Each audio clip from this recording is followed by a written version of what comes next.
So quite a while ago, Patty, you got an idea for doing this. Kind of walk us through the progression and how it's ended up.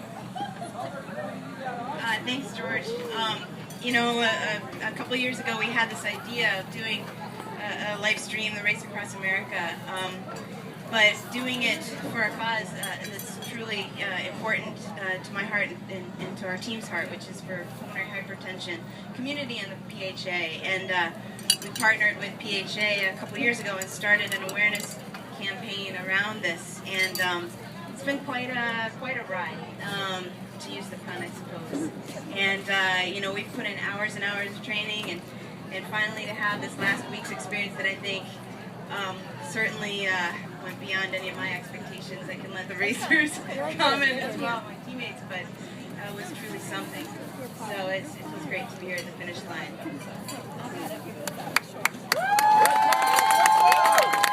So tell us how you chose the team. Well, the first thing is you have to find people crazy enough to do something like this. And the first person would be over here, Stacy.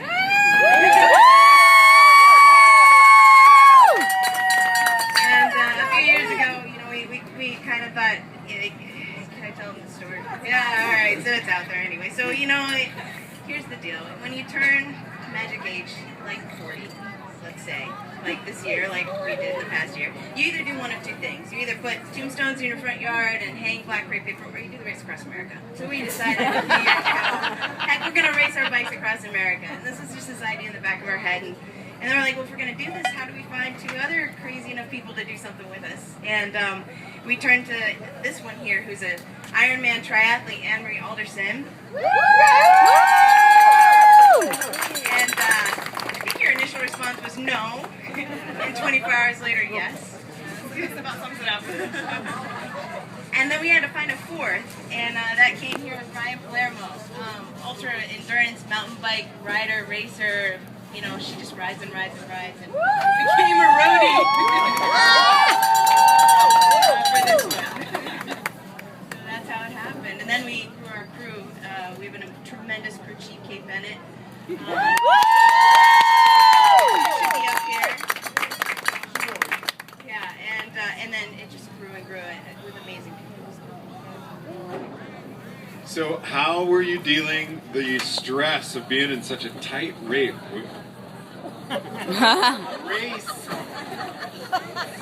It's late. We know it's late. German team. Yeah. That was pretty fun to watch. They'd be ahead, you'd be ahead. What all happened there as that progressed? I think we came into this with the expectation and the goal that we just wanted to finish it, and it was really fun to have the German women there because it kept us very motivated, and going back and forth really made it feel like a race. But I don't think we really ever had the strategy to come in and try to demolish any records or win the race. We just stuck with our game plan and we raced by how we felt, and that pulled us through.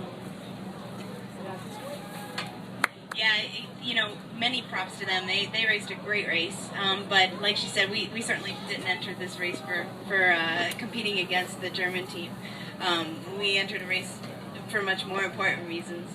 And, after being on the road and, RAAM is what RAAM is, and now having experienced it, you come up against obstacle after obstacle, and you actually are thankful to make it to the finish line safely.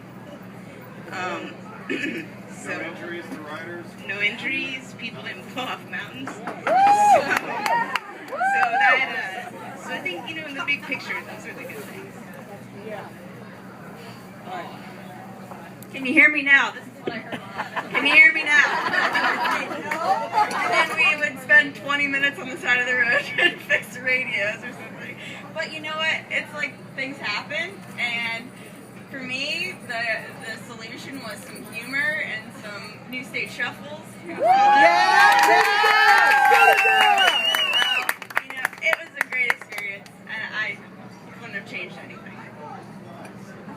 I'm not the speaker in the group.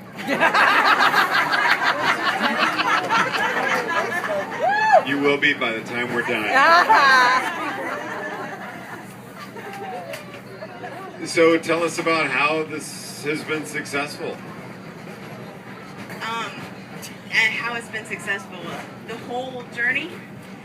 You know, it's been tremendous. There's the race itself, okay, and then we, you know, every team has a charity that it races for, and that's one of the wonderful things about RAAM. It's a platform to raise awareness for your cause that's near and dear to your heart.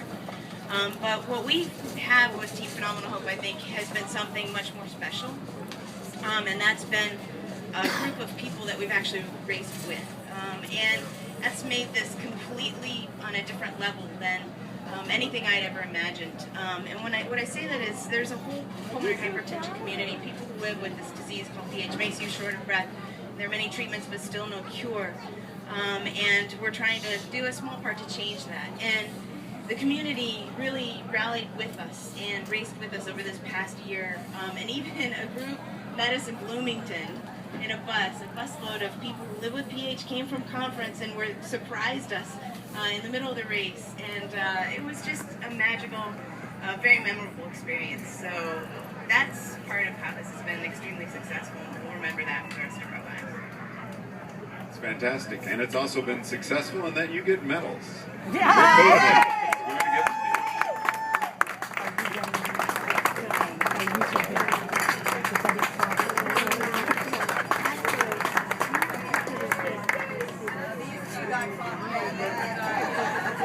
We got the sprinkles and the cream.